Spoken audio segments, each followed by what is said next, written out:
코로나가 2년 이상 계속되고 참 위중증은 좀 약하다고 한다고 할지라도 파급력이 세어서 요즘 코로나 안 걸린 사람이 이상할 정도로 너무나도 힘든 시절을 보내고 있습니다. 그런데 또 변종 바이러스가 계속 퍼진다고 하면서 이번 겨울은 어떻게 또 어려움이 있을까 생각을 하고, 그로 인하여서 살기가 힘들고 팍팍하고 어렵고 또 사람들과 교제도 별로 없고 전쟁은 또 일어나서 물가도 힘들고 거기 우크라이나 백성들도 고통을 당하고 자연재해는 있고 요즘 참 재미없고 힘들고 어렵고 몸이 건조한 시절을 겪고 있습니다. 그래서 교회생활, 신앙생활 할 때도 영향을 많이 받고 있습니다. 좀 신나고 멋진 일이 없나? 왜 이렇게 삶이 재미가 없고 고단한가? 교회 너무 요즘 몸이 건조하다, 단조롭고 팍팍하다, 온라인으로 예배 드리니까 더 그렇네. 하루 이틀이지. 좀 신비스럽고 환상적인 체험과 꿈, 이런 기적 같은 놀라운 일은 일어나지 않는가? 좀 신바람 나는 이런 신비스럽고 이 기적 이런 것은 좀 없는가? 이렇게 성도들이 반응을 하고 불만을 하고 푸념을 한다면, 그런 분위기가 교회 가득, 공동체에 가득하다고 하면 교회 목사는, 특별히 농어촌교회, 개척교회, 미자립교회 성도들, 목사는 불안하겠죠. 안타깝고 답답해서 교회 공동체 안에 뭔가 새바람을 불러일으키고 신바람 나는 분위기를 만들어서 좀 교회가 좀 욱샤욱샤 하면서 좀 사람들이 많이 모였으면 좋겠다. 그렇게 해서 이리 찾아다니고 저리 찾아다니며 프로그램 어디가 좋은가? 어디에 가면 부흥한다는 소리가 들릴까? 돌파구 마련에 고심합니다. 그래서 사실 목사 주머니에 돈 터는 것이 제일 쉽죠. 여기 가면 이 책 사면 교회 부흥합니다. 이 프로그램 하면 됩니다. 알파, 코스, G12 등등 하면서 우리 목사님들을 현혹하고 교회 성도들을 현혹합니다. 그러다가 이단 사상에 미혹되기도 하고 이단의 계략에 넘어가기도 합니다. 골로새 교회에 이와 비슷한 일이 벌어졌어요. 원래 골로새 교회 성도들은 에바브라 목사를 통해서 복음을 받아들이고 믿음이 자랐으며 성도들 간에 사랑의 교제가 있는 그런 교회였습니다. 교회 안에 사랑과 돌봄이 가득한 따뜻한 교회였습니다. 당시 골로새 지방은 근처 온천으로 유명한 히에라볼리 지역이나 안약으로 유명한 라오디게아 지역보다 훨씬 낙후되어 있었고 가난했습니다. 그렇지만 에바브라 목사의 헌신과 열정으로 골로새 교회는 성장하고 있었고 성도들은 사랑으로 교제하고 있었습니다. 그런데 에바브라는 에베소에 있을 때 아마 사도 바울에게 복음을 배운 것 같습니다. 두란노 성원에서 바울이 2년간 매일 하나님의 말씀을 강론할 때에 에베소뿐 아니라 각처에서 복음을 배우기 위하여 사람들이 몰려들었고 많은 이적과 능력이 나타났습니다. 바울이 손수건만 얹어도 병이 낫고 행주치마만 얹어도 병이 낫는 역사가 나타났었죠. 아마 그때에 이 에바브라는 바울에게 복음을 듣고 신실한 그리스도인이 되었던 것 같습니다. 그리고 골로새 지방으로 돌아가서 그곳에 교회를 개척하여 세운 것 같습니다. 따라서 골로새 교회는 바울이 스스로 개척하여 세운 교회가 아니라 그의 제자인 에바브라가 세운 교회입니다. 그런데 이렇게 몇 년 동안 복음으로 잘 자라며 사랑으로 교제하던 골로새 교회에 이단 사상이 침투하게 된 것입니다. 천사 숭배 사상.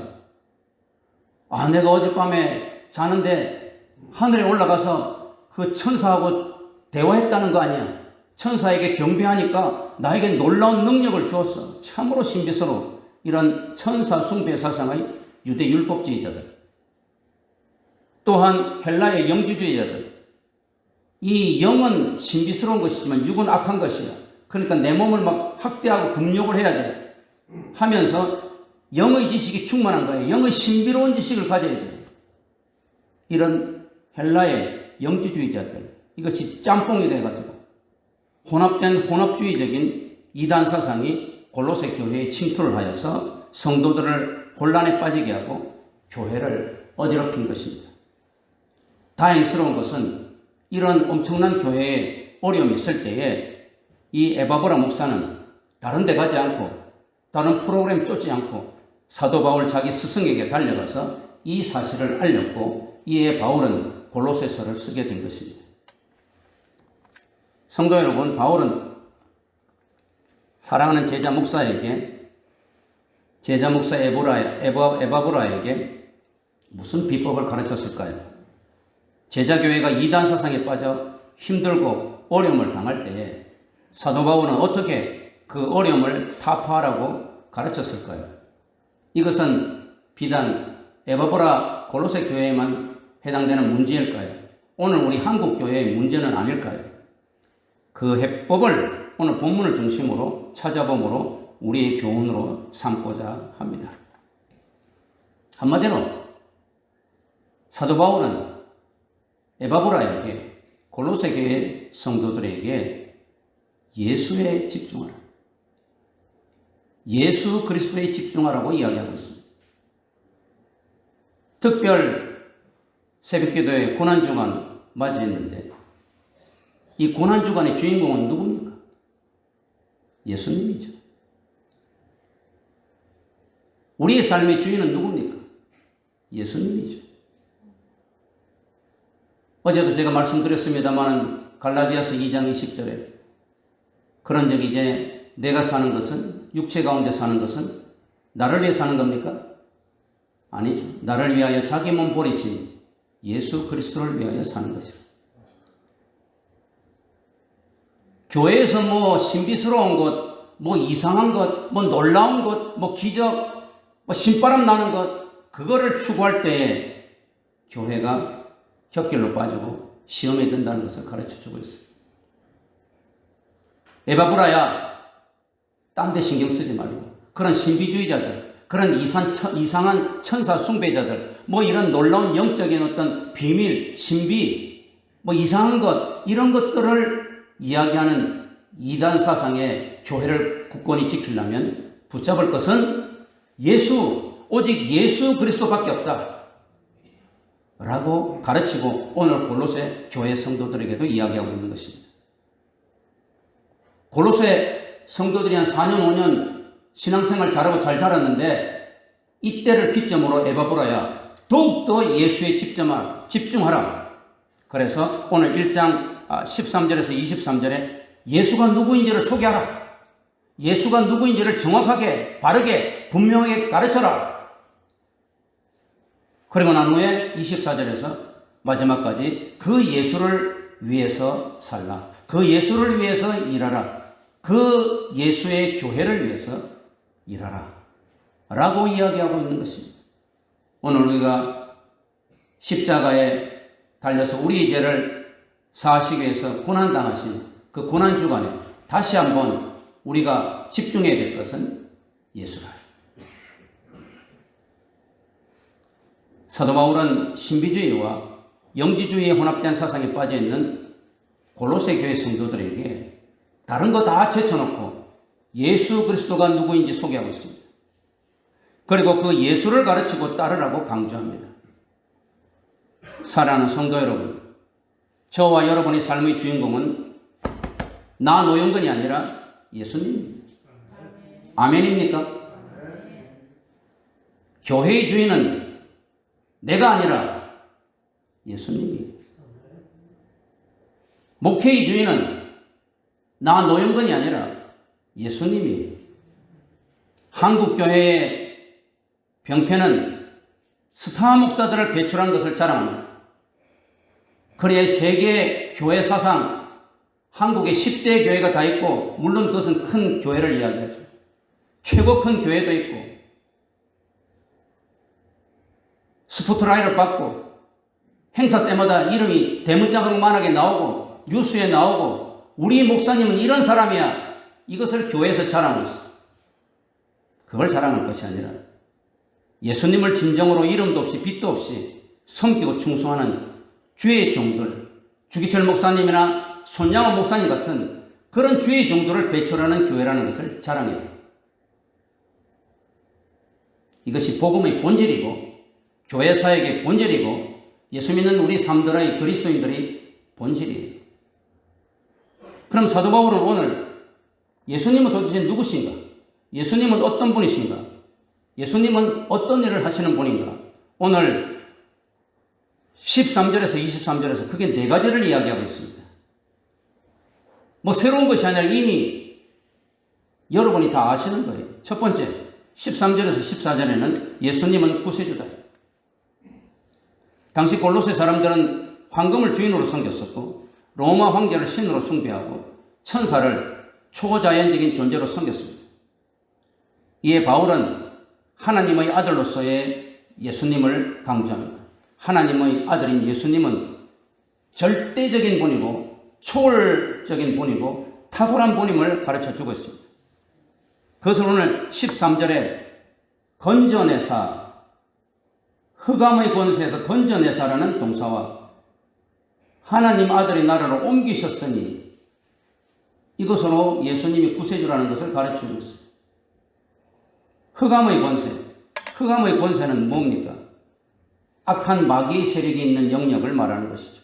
여기에서 건져냈다는 말. 이 건져냈다는 말은 부정과거 동사로 이미 과거에 죄와 사망의 세력에서 완전히 우리 믿는 자들을 건져낸 것을 의미합니다. 예수님께서는 어두움의 영적인 세력에 이끌려서 소망 없이 살아가던 골로새 성도들, 그들을 완벽하게 이미 건져내셨음을 뜻합니다. 건져낸 것으로 끝나는 것이 아니라 이 골로새 교회 성도들을 하나님의 사랑의 아들의 나라로 옮기셨다. 쉽게 말하면 천국으로 옮기셨다는 이야기죠. 하늘나라로 옮기셨다고 하는 것을 특별히 여기서는 골로새 교회 성도들에게 하나님의 사랑의 아들, 성부 하나님이 가장 사랑하시고 가장 아끼시고 좋아하시는 독생 성자 예수 그리스도의 나라, 하나님의 나라라고 해도 되는데 예수님의 나라, 메시아 왕국으로 옮기셨다. 이 옮기셨다고 하는 이 동사도 역시 부정과거인데 이미 옮기셨다는 이야기. 그러니까 우리가 영적으로는 지금 골로새 교회 성도들도 그렇고 우리들도 그렇고 하늘나라에 가 있다는 거예요. 참으로 신비스러운 이야기. 이미 옮기셨다. 어디서? 이 마귀의 속을 해서, 이 죄악과 흑암의 이 마귀의 속을 해서 이 영역에서 옮기셨다. 건져낸 것으로 끝나는 것이 아니고 옮기셨다는 거예요. 사람이 물에 빠졌어요. 지금같이 아직 봄이라고 해도 추운데 사람이 물에 빠져가지고 캄캄한 밤에 건졌어요. 그럼 그 사람 살린 거잖아요. 그러나 그냥 건져서 그냥 내버려두면 그 사람이 살까요? 얼마나 힘들겠어요. 물에 온몸이 빠지고 거기 짐승이 또 올지도 모르고 따뜻한 옷을 입히고 옮겨야 될 거 아니에요. 따뜻한 방으로 옮겨야 될 거 아니에요. 불이 있는 곳에 가서 불을 쬐우게 될 거예요. 또 옷을 말려야 될 거 아니에요. 따뜻한 이 죽이라든지 숲을 먹여야 될 거 아니에요. 그래야 완벽하게 사는 거죠. 우리 예수님이 어떤 분이냐? 우리를 구원하신 구원자시다. 첫 번째 단계는 마귀의 속을 해서 건져내었고 그대로 내버려 두시지 않고 하나님 아들의 나라로 천국으로 옮기셨다. 이미 옮기셨다. 완벽하게 옮기셨다. 그렇게 이야기하고 있어요. 그러니까 우리는 영적으로 지금 하늘나라에서 사는 거예요. 육신은 지금 이 땅에서 살고 있지만 이 땅의 삶을 항상 성경에서 뭐라 그래요? 나그네의 삶이다. 꿈을 꾸는 것 같다. 잠시 잠깐의 삶이다. 이곳에 소망과 마음을 두고 살지 말라.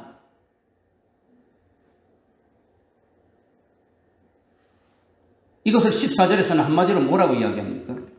사람들이 잘 모를까봐 그 아들 안에서 우리가 속량 곧 죄사함을 얻었도다. 하나님 나라에, 하나님 아들의 나라에 우리가 옮겨진 것은, 천국에 간 것은 오직 뭐 때문에? 예수님의 십자가의 보혈의 그 구속함. 속량 이 말은 뭡니까? 이 속전 그런 뜻이죠. 이 쩌는 돈이잖아요. 예수님의 피값을 주고 우리를 샀다는 이야기죠. 죄사함이다. 죄사함을 받지 않은 자는 하나님 나라에 올라갈 수 없으니까. 우리가 고난주간 지금 예수님 십자가의 그 고난을 기억하면서 감사하면서 보내잖아요. 두 번째로 15절에서 17절에 보면 예수님은 어떤 분이시냐? 예수님은 창조주이시다라고 가르쳐 주고 있습니다. 15절에 보면 예수님은 보이지 아니하는 하나님의 형상이다. 하나님은 안 보이잖아요. 왜? 하나님은 영이시니까. 아무도 하나님을 볼 수가 없어요. 그리고 죄 많은 우리 인간들이 하나님 보면 죽는다고 구약에는 분명히 이야기하고 있어요. 근데 예수님은 보인단 말이에요. 그 말은 뭐예요? 보이지 않는 하나님의 형상이라는 말은 뭐예요? 하나님의 그 모습 그대로 이 땅에 사람으로 오신 것을 말하죠. 성육신을 이야기합니다. 그래서 우리가 예수님은 하나님이 특별 계시라 그러는 그 이야기, 하나님의 형상이시여 모든 피조물보다 먼저 나십니다. 먼저 났다고 하는 이야기는 먼저 창조되었다는 이야기 아니라 이 모든 창조물들과 구별되게 예수님께서 창조주로서 모든 만물이 시작하기 전에 존재하고 계신다는 것을 이야기하고 있습니다. 그리고 여기 16절에 만물이 그에게 창조되되 하늘과 땅에서 보이는 것들과 보이지 않는 것들과 왕권들의 주권들, 통치자들, 권세자들이나 만물이 다 그로 말미암아 그를 위하여 창조되었다. 그러니까 이 온 우주 만물이 예수님께서 하나님 아버지와 함께 창조하셨다는 이야기고 그 모든 우주 만물을 창조하신 것은 예수님을 위하여서라 그 말이에요. 그래서 예수님께서는 창조주로서 이 세상이 만들어지기 전에 영원 전부터 먼저 존재하고 계셨고 그 예수님의 창조 사역은 탁월하다는 것을 가르쳐주고 있어요. 그 누구도 따라올 수 없다는 것. 천사건 비교도 안 된다는 이야기. 세상의 신비물, 기적 그런 것은 비교가 안 된다는 이야기. 또한 히브리서 1장 3절에는 보면 예수님께서 만물을 창조할 때부터 창조하시고 난 다음에 이 온 우주를 말씀으로 계속 붙들고 운행하고 계시는 통치자들, 창조주는 그냥 창조주가 아니라 이 온 우주를 지금 붙들고 계신데 말씀으로 붙들고 계십니다. 예수님께서 탁 놓아버리면 어떻게 되겠어요? 모든 우주와 자연의 질서가 엉망되겠죠. 그 증거로 나타나는 게 뭡니까? 갑자기 지진이 일어난다든지 갑자기 해일이 나가지고 아주 파도가 온 집을 덮는다든지 태풍이 일어나서 온 그 나라 쑥대밭을 만든다든지 이것이 정상적으로 운행되어야 되는 그런 그 자연의 그런 모습이 파괴되는 거 아니에요. 이게 지구의 종말을 이야기하잖아요. 봄이 오면 여름이 오고 그 추운 겨울이 언제 갈까 그랬는데 벌써 지금 봄이 와서 밖에 나가면 벚꽃이 얼마나 아름답게 피고 개나리가 피고 있습니다. 하나님 창조주로서 이 세상을 만드신 것뿐 아니라 이 세상을 지금 질서 있게 운행하고 계시는 것을 가르치고 있습니다. 우리가 항상 바라보고 있는 태양, 겨울에는 태양빛이 적으니까 춥고 여름에 태양빛이 많으니까 따뜻하잖아요. 이 태양은 지구의 100배가 된대요. 그런데 이 태양의 햇빛이 지구에 도착하는 시간은 8분 18초예요. 1초에 그 빛의 속도가 얼마냐? 30만 킬로미터. 요즘 김정은이가 초음속 미사일을 만든다고 자랑하고 있지만, 그러나 이 햇빛이 지구에 도달할 때의 속도는 빛의 속도라 그러거든요. 1초에 30만 킬로미터. 이 은하계에는 이 태양보다도 더 큰 별들이 얼마나 많습니까? 그걸 우리는 은하계라 그러는데, 이 은하계가 얼마나 큰지 알 수가 없는데, 이 은하계에서 가장 가까운 별빛이 지구에 도착하는 시간은 7,000년. 여러분 저거 다 하늘나라 가고 난 다음에 또 한참 있다가 도착합니다. 가장 가까운 별빛이. 가장 먼 별빛은 30만 년 걸린답니다. 아이고 그때까지 주님 오시지 않았는가? 이런 우주를 질서 있게 창조하시고 지금도 운행 통치하시는 분이 누구냐? 예수님이라는. 어디 천사하고 비교하겠느냐? 어디 세상에 무슨 신비한 기적하고 비교하겠느냐? 지금 골로새 교인들에게 말하고 있는 거예요. 세 번째로 예수님은 누구시냐? 어떤 분이시냐? 18절 19절에 예수님은 교회의 머리시다. 예수님은 교회를 사랑하셔서 자기 피값으로 세워주셨다 그러죠. 교회는 그 몸이고 우리는 그 몸의 지체라 그러죠. 예수님은 이 골로새 교회의 여러 이단들을 염두에 두고 예수님이 교회의 머리라고 하는 것을 강조하고 있는 것 같아요. 다시 말해서 교회는 예수님의 가르침과 명령에 절대 순종해야 함을 암시하고 있습니다. 예수님은 만물 창조의 시작을 주도하신 영원한 창조자이시고 죽은 자 가운데서 부활하신 영원한 성자 하나님이심을 여기서 18절에서 이야기하고 있습니다. 그는 몸인 교회의 머리시라. 그가 근본이요 이 말은 그가 태초부터 영원히 존재하시는 창조주라는 것을 말합니다. 죽은 자들 가운데서 먼저 나십니다. 죽은 자들 가운데서 다시 살리십니다. 다시 살아나셨다. 다른 서신에서는 이렇게 말하고 있는데 골로새서에서는 먼저 나십니다 하는 말은 그가 창조전에 하나님 아버지와 함께 선지하시는 그런 창조주 하나님이시라는 것을 이야기해요. 그래서 죽은 자 가운데서 부활하셔서 영원한 성자 하나님으로 계신다는 것을 말합니다. 실로 그리스도는 물질 세계와 영적 세계의 최고의 자리에 앉으신 분입니다. 그래서 빌립보서 2장 10절에는 모든 만물이 예수의 발 앞에 무릎을 꿇는다 그랬잖아요. 하늘의 것과 땅에 있는 것과 이 세상의 모든 것이 예수의 발 앞에 무릎 꿇는다. 그러니까 예수님께서는 물질 세계와 영적인 세계의 최고의 자리에 앉으신 것을 여기서 이야기하고 있습니다. 그래서 18절 하반절에 이는 친히 만물의 으뜸이 되게 하십니다. 만물의 으뜸이 된다는 것은 이 모든 물질 세계와 영적인 세계의 최고의 통치자이신 자리에 앉는 분인 것을 가르쳐주고 있습니다. 그러면서 여기 19절에 아버지께서는 하나님 아버지를 말하죠. 모든 충만으로 예수 안에 거하게 하셨다. 이 굉장히 중요한 단어고 우리에게 신비스러운 단어고 영향력 있는 단어. 이 충만으로 하나님 아버지는 이거를 원문으로 바로 적용하면 하나님 아버지께서는 예수님 안에 모든 충만이 임하는 것을 기뻐하신다. 그러니까 예수님 안에는 모든 충만이 다 있는 거예요. 물질에 대한 충만도 있고 모든 병을 고치는 충만도 있고 행복에 대한 충만도 있고 기쁨에 대한 충만도 있고 평안에 대한 충만도 있고 보이는 것과 보이지 않는 모든 것이 예수 안에는 충만하다. 이것을 하나님 아버지께서는 매우 기뻐하신다. 그래서 하나님 아버지께서 그렇게 충만으로 채워주셨다 하는 말. 그러니까 교회는 예수님만 계시면 충만한 거예요. 기쁨이 없는 사람은 예수님만 모시면 충만한 기쁨을 가지고 있는 거예요. 그래서 예수님께서 나의 기쁨을 너희에게 주노라. 세상에 감당할 수 없는 기쁨이라. 나의 평안을 너희에게 주노라. 두려워하고 떨지 말라. 우리가 다른 곳에서 기쁨을 얻고 다른 곳에서 만족을 얻고 다른 곳에서 행복을 얻으려고 하는 거기에 실패가 있고 문제가 있는 거예요. 교회에는 예수님이 계심으로 예수님 안에 있는 모든 충만으로 우리를 충만케 하시는 거예요.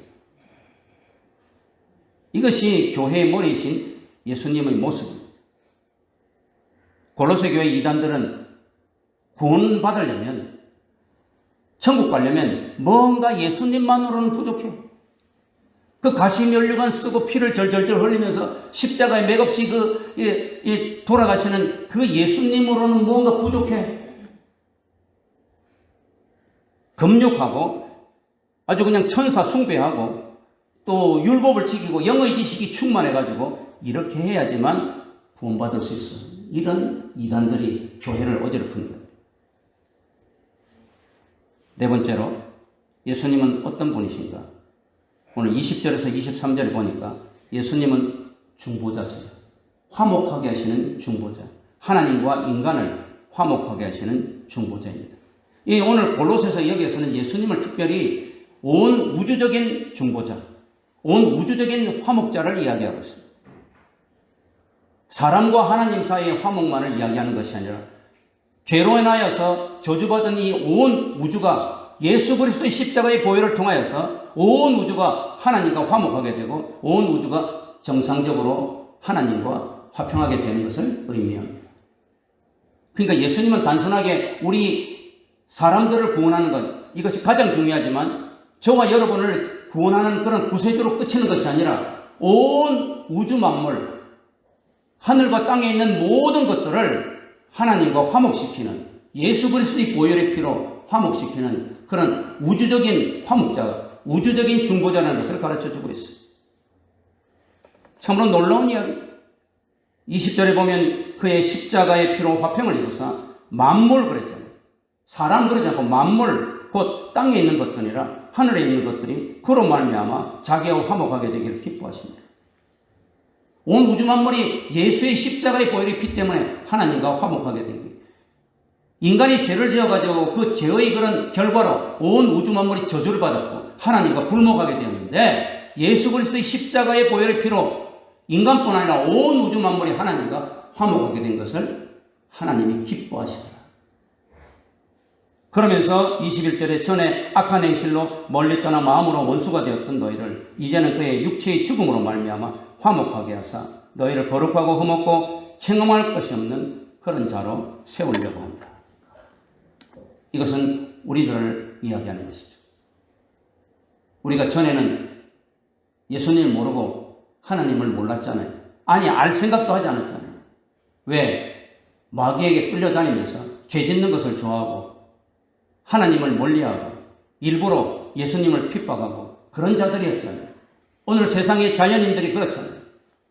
그런데 십자가의 피로 우리의 모든 죄를 다 깨끗하게 하게 하시고 회개하게 하시고 그리하여 하나님의 자녀가 되게 하는 이런 화목자가 되게 하셨다. 중보자가 되게 하였다는 것을 가르쳐 주고 있습니다. 그래서 바울은 골로새 교회 성도들아, 이단의 가르침에 현혹되지 말고 믿음에 굳건하게 서서 복음의 소망이 흔들리지 말고 견고하게 복음의 일꾼이 되라. 그렇게 23절에 말하고 있는 거예요. 그래서 연이어서 24절, 29절에서 그러므로 너희는 예수가 이제 누구인지 확실히 알았느냐? 아는 것에 그치지 말고 너희들은 예수를 위해서 산다. 예수를 위해서 일하라. 교회를 위해서 일하라. 라고 말하고 있습니다. 예수의 피로 하나님의 자녀가 된 성도들은 이제 예수 그리스도를 위해서 살고 예수 그리스도를 위해서 일해야 되고, 특별히 교회의 머리이신 예수님 피값을 사신 교회를 위해서 살아야 되는 것을 가르쳐주고 있습니다. 크게 두 가지. 우리가 교회를 위해서 살려고 하면, 예수를 위해서 살려고 하면 필수 과목이 뭐냐? 두 가지. 하나는 24절, 25절에 그리스도의 남은 고난을 우리의 몸에 채워야 돼. 고난은 필수 과목. 초대교회에 로마의 황제들이 예수 믿는 사람들을 얼마나 많이 죽였습니까? 십자가에 못 박기도 하고, 짐승들이 밥이 되게 하기도 하고, 사람을 횃불에 꽂아가지고 인간 횟대가 되게 하고, 이런 포대에다가 집어넣어서 강물에다 빠뜨리기도 하고, 포대에다 집어넣어서 그냥 두들겨 패가지고 사람이 뼈가루가 으스러지더라고요.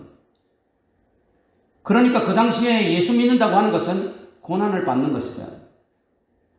왜? 로마 황제 숭배하지 않고 세상에 짝하지 않으려고 하면 고난받는 것은 당연한 것이죠.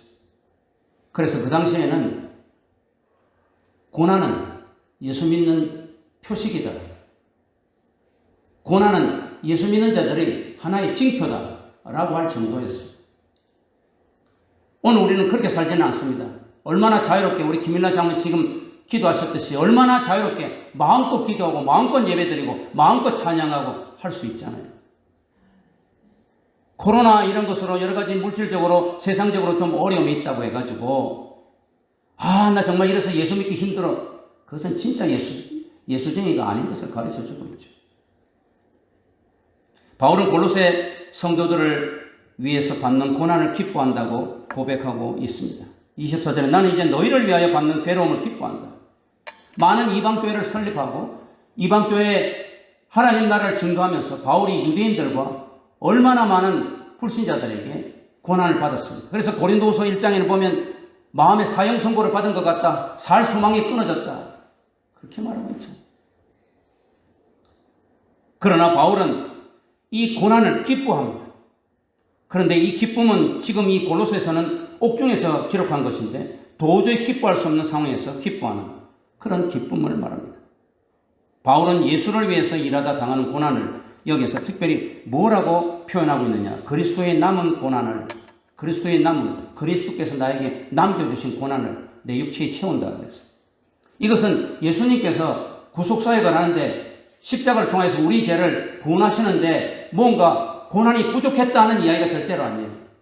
예수님께서 십자가의 구속사역과 33년 동안 이 땅에서 있으면서 인자는 머리 둘 곳이 없다. 공중에 나는 새는 둥지가 있고 여우도 굴이 있지만 인자는 머리 둘 곳이 없다. 라고 고난을 받으면서 십자가에 고난받은 것은 우리가 하나님의 자녀가 되고 우리가 예수 믿고 영생을 얻는데 충분합니다. 완벽합니다. 그래서 예수님은 십자가에 달려 돌아가실 때 요한복음에서 내가 다 이루었다 라고 말하고 돌아가셨어요.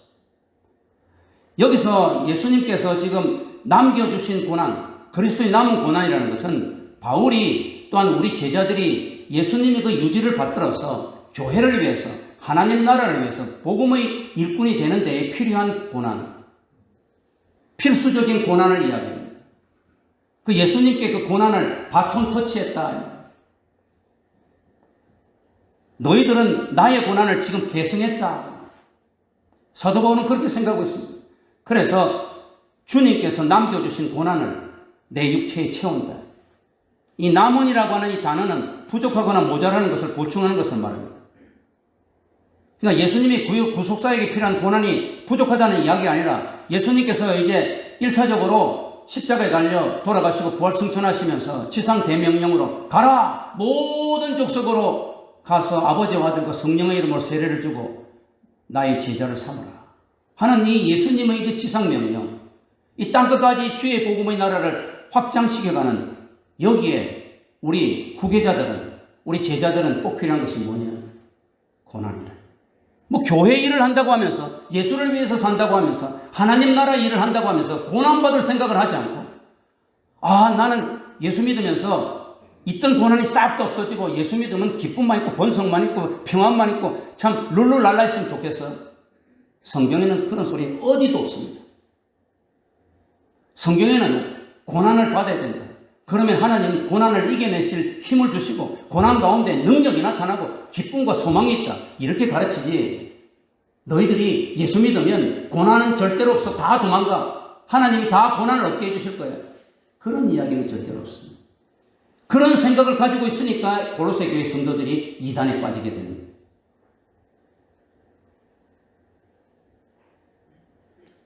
바울은 복음 전파로 인하여서 고난을 받을 때마다 그 고난을 예수의 고난과 동일시하였습니다. 이것은 예수님이 받는 고난이야. 뭐 내가 매일 하나? 예수님이 하는데. 그러니까 내가 받는 이 고난은 내가 지금 매를 50대 맞았으면 이것은 예수님이 50대 맞은 거라니까. 내가 지금 너무 배가 고픈데 3일 동안 이 감옥에서 굶었어. 예수님 때문에 복음을 전하다가. 그럼 예수님이 지금 3일 굶은 거예요. 복음 전파 과정에서 바울이 받았던 고난의 흔적을 예수의 흔적으로 동일시합니다. 그래서 갈라디아서 6장 17절에 사람들은 나를 도저히 괴롭히게 하지 마라. 내 몸에 예수의 흔적이 있노라. 그러잖아요. 갈라디아서 6장 17절. 그가 예수님을 위해서 선교하면서 복음 전하면서 당하였던 그 고난을 예수의 고난의 흔적이라. 내 몸에 예수의 고난의 흔적이 있다. 그래서 사도 바울은 늘 고난당하고 어려움 당하면서 결국은 나중에 세상 사람들이 볼 때는 참수당해서 목베임을 당해서 죽었지만은 주님 다시 뵙고 천국에 갔을 때 바울아 착하고 충성된 종아 나를 위해서 받은 너의 고난 그것은 바로 나의 고난이었다. 그 칭찬을 소망하면서 믿으면서 그는 이 땅에서 주를 위해서 예수를 위해서 교회를 위해서 고난을 당하다가 하늘나라 간 거예요. 스탈린 치하의 러시아에 살던 보리스 콤벨트라고 하는 유대인 출신 의사가 있습니다. 그는 스탈린은 신이 아니다, 인간이다 라고 소리를 치다가 포로 수용소에 끌려갔습니다. 거기서 그는 의사로서 죄수들이 병을 핑계대지 않고 일하다가 죽도록 하는 일. 그러니까 죄수들이 죽도록 일만 하게 만들고 그리고 난치병 환자는 살리지 말고 빨리 죽여서 경제적인 낭비를 줄이라는 희한한 임무를 부여받았습니다. 살기 위해서 이 보리스 콤펠트는 계속 그 일을 했는데 그럴수록 그는 인간성이 철저히 파괴됨을 느끼고 절망의 늪에서 헤매게 되었다고 합니다. 그러던 어느 날 그는 동료 죄수에게 전도를 받아서 예수님을 영접하게 되었습니다. 그 수용소 내에 일종의 기독교 지하 공동체가 존재하였던 것입니다. 지금도 아프가니스탄에 지하 공동체가 있고 북한 땅 북녘에도 지하 공동체가 있습니다. 그 포로 수용소에도 지하 공동체가 존재하였습니다. 이 보리스는 회심한 후에 이제 최선을 다해서 환자 치료에 임하였습니다. 한 번은 장암에 걸린 환자를 치료하게 되었습니다. 수용소 병원 규칙으로는 그 환자를 죽여야만 했습니다. 그러나 그는 최선을 다해서 그 환자를 살려내었습니다. 그러자 그 환자가 물었습니다. 왜 당신은 나를 살리려고 합니까? 규칙을 어기면 당신이 죽을 텐데 왜 이런 위험한 일을 합니까? 그러자 보리스는 이렇게 대답하였습니다. 염려 마세요. 이미 당신과 나를 살리신 분이 계십니다. 그분은 저와 당신을 살리고자 죽은 분이십니다. 도대체 그분이 누굽니까? 그분은 바로 예수 그리스도입니다. 얼마 후 의사 보리스는 공개 처형을 당하게 되었습니다. 그가 처형되던 날 살아나게 된 이 환자는 땅에 엎드려서 흐느끼며 이런 고백을 했습니다. 보리스, 알겠습니다. 이제 저도 예수님을 위해서 살겠습니다. 당신처럼 예수님의 이름을 드러내며 예수님의 이름의 영광을 드러내며 섬기며 살겠습니다. 여러분, 이 살아남은 환자가 누군지 아십니까? 바로 1970년 노벨 문학상을 수상한 유명한 러시아의 작가 알렉산더 솔제니친입니다. 두 번째로 우리가 예수를 위해서 살고 교회를 위해서 일한다고 하는 것은 26절, 29절에 보면 비밀을 전파하여서 권면하고 가르쳐야 된다는 것입니다. 성도들은 비밀을 전파해야 됩니다. 그리고 그것을 가르쳐야 됩니다. 무슨 비밀입니까? 도대체 비밀의 정체가 뭡니까? 오늘 여기 27절에 보면 이 비밀은 다름 아닌 예수 그리스도라고 말하고 있습니다. 27절에 하나님이 그들로 하여금 이 비밀의 영광이 이방인 가운데 얼마나 풍성한지를 알게 하심이라. 이 비밀은 너희 안에 계신 그리스도다. 비밀은 다른 것이 아니에요. 예수 그리스도예요. 신비는 다른 것이 아니에요. 신비 중에 신비는 예수 그리스도입니다. 양파를 까면 깔수록 계속 나오듯이 예수님을 우리가 알려고 계속 비밀을 벗기다 보면 너무나도 신비스럽고 비밀스러운 분이 예수님이시라 그 말이에요. 뭐 세상에 헛된 신비스러운 것을 쫓지 말라는 이야기예요. 뭐 교회의 부흥을 빙자하면서 내 신앙의 부흥을 왜 가지고 세상의 신비스러운 걸 쫓지 말라는 이야기예요. 그건 다 부질없는 것이고 너무나도 무의미한 것이고 너무나도 그것은 핫질이라는 것을 이야기하고 있어요. 여기 보면 이 비밀은 26절에 보니까 오래전부터 감춰졌다가 마침내 드러낸 것이라 그렇게 말하고 있습니다. 여기 26절을 읽어보면 이 비밀은 만세와 만대로부터 감춰졌다. 만대는 세대를 말하죠. 1세대, 2세대 하는데 만세 전에 오래전부터 감춰졌던 것인데 이제는 그의 성도들에게 나타났다. 신비스러운 체험을 주장하는 영지주의 이단에 맞서서 바울은 예수님의 말로 하나님이 만대 전부터 감추어 두었던 진정으로 신비한 비밀이었음을 강조합니다. 이 비밀이 어떤 특별한 한 사람에게 드러난 것이 아니라 영적인 지식을 탁월하게 가지고 있다고 하는 이 이단들에게, 골로새 이단들에게 나타난 것이 아니라 뭐 특별하게 어떤 재능이 있고 뛰어난 그런 사람에게 나타난 것이 아니라 모든 믿음의 백성들, 믿음의 모든 성도들에게 공개적으로 밝혔다는 것입니다. 뭐예요? 성육신. 뭐예요? 십자가. 뭐예요? 부활. 뭐예요? 성천.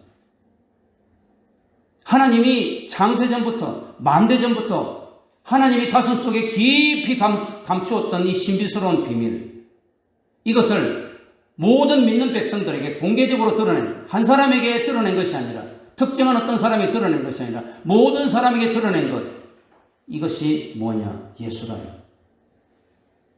이 예수는 우리에게 다 드러났잖아요. 크리스마스를 우리가 기뻐하잖아요.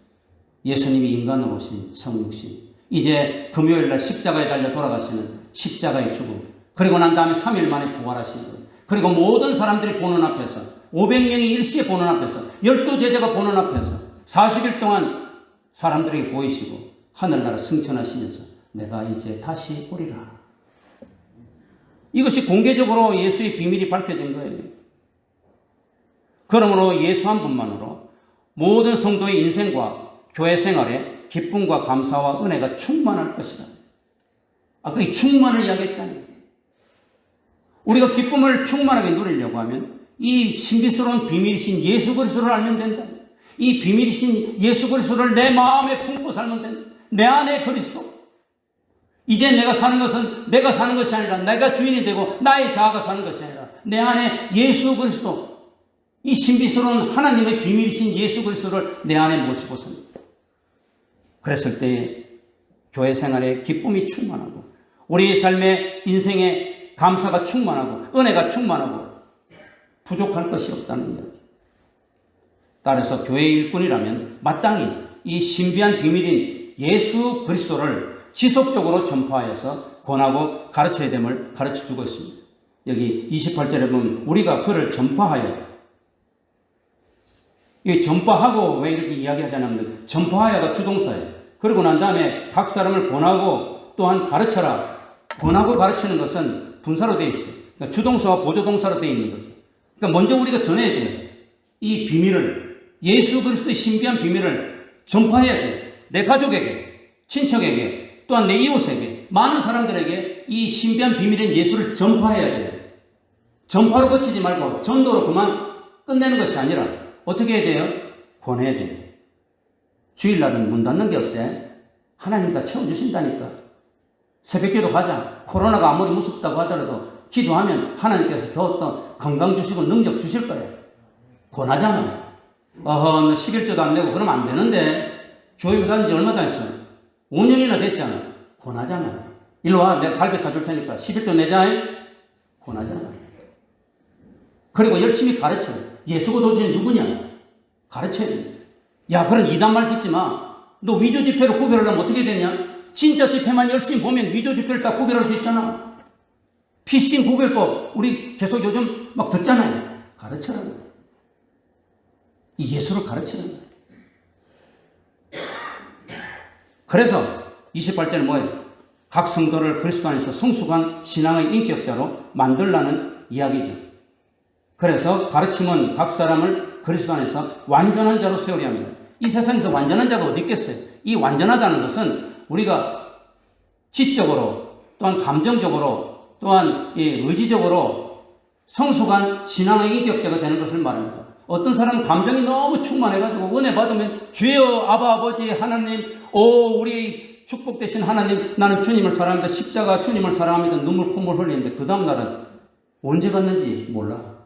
너무 감정에 치우치지 말고 너무 지성으로 다리 꼬고 앉아가지고 비판하지 말고 의지적으로 감정적으로 지성적으로 온전한 인격자로 신앙의 성숙된 인격자로 점점 하나님 앞에 나아가라는 이야기입니다.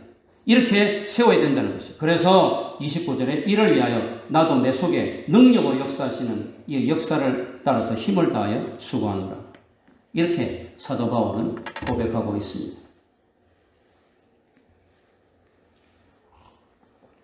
벌어서 남주자 이 구호를 삶의 가치로 삼고 한동대에 자기 전 재산 119억 원을 기부한 고 장응복 장로는 지난 한 달 전 3월 6일 날 99세 일기로 소천하셨습니다. 그는 마지막 유언으로 자식들에게 뭘 이야기했느냐? 누가 뭐래도 너희는 예수를 잘 믿어야 된다. 이 말 한마디 남겼습니다. 6대에 걸친 신앙 가문의 후손인 그는 의사로 한평생 가난하고 병든 사람들을 돌보면서 복음을 위해서, 교회를 위해서 그리스도의 남은 고난을 자기의 육체에 채운 신앙인입니다. 전 재산을 기부할 때에 세 아들에게 재산 포기각서를 받았습니다. 그 아들들도 참 대단하죠. 1, 2억도 아니고 119억. 그런 재산이 있으면 아버지 병원에 있을 때 서로 싸울 텐데. 네가 만약 내가 만약 법정에서 싸우고 한국의 법은 이 혈족법이기 때문에 아들에게 꼭 줘야 되잖아요. 딸에게도 물론 줘야 되고. 왜 딸은 빼? 그렇게 말하지 마시고 모든 가족에게 자식들에게 n분의 1 나눠줘야 되잖아요. 그런데 이 세 자녀도 아들도 재산 포기각서를 하고 이제 119억을 한동대에 기부했다고 합니다. 간호사로 남편을 도와서 헌신하고 수고했던 그의 아내 김영선 권사의 손에는 그 흔한 금가락지 하나 없었다고 합니다. 사후에 선행 사실을 알리겠다는 약속을 받고 동영상을 제작해요. 내가 살아있을 땐 절대로 나의 선행을 알리지 말라. 그래서 사후에 선행 사실을 알리겠다 해서 한 달이 지나서 이제 이것을 알렸습니다. TV조선 9시 뉴스 앵커가 이야기를 하는데 제가 얼마나 자랑스럽고 얼마나 기쁘든지 이 매스미디어에서는 뭐 종교 이야기를 하면 안 되는데 분명히 적어놨어요. 장응복 장로, 김영선 권사. 실로 우리 장응복 장로님은 하나님의 신비한 비밀은 예수 그리스도를 누구보다도 잘 알고 그의 마음속에 예수 그리스도를 품고 예수 그리스도를 위해서 또 그 비밀인 예수 그리스도를 많은 사람들에게 전파하여서 권하고 가르친 우리 한국의 참 이 시대에 자랑스러운 교회의 일꾼이고 교회의 일꾼입니다. 말씀을 맺습니다. 그리스도의 남은 고난을 내 육체에 채운다. 교회를 위해서, 하나님을 위해서, 예수를 위해서 너무 거창한 구호로 하지 마세요. 내가 할 수 있는 것, 내가 할 수 있는 힘으로, 돈이 없으면 기도로, 돈이 없으면 손으로, 재능이 없으면 나의 몸으로, 복음을 위해서, 주를 위해서, 예수를 위해서, 내 안에 간직한 이 비밀인 예수를 할 수만 있으면 전파하고 권하고 가르치면서 내 삶으로 예수 그리스도의 남은 고난을 나의 육체에 채울 때에 주님께서 여러분을 크게 기뻐하시고 여러분을 축복하시고 또한 여러분의 후손들에게 복의 복을 더하실 줄 믿습니다. 이런 놀라운 은혜와 축복이 여러분과 여러분 가정의 후손에 또한 우리 칼빈교회 충만히 임하기를 주 예수 이름으로 축원합니다.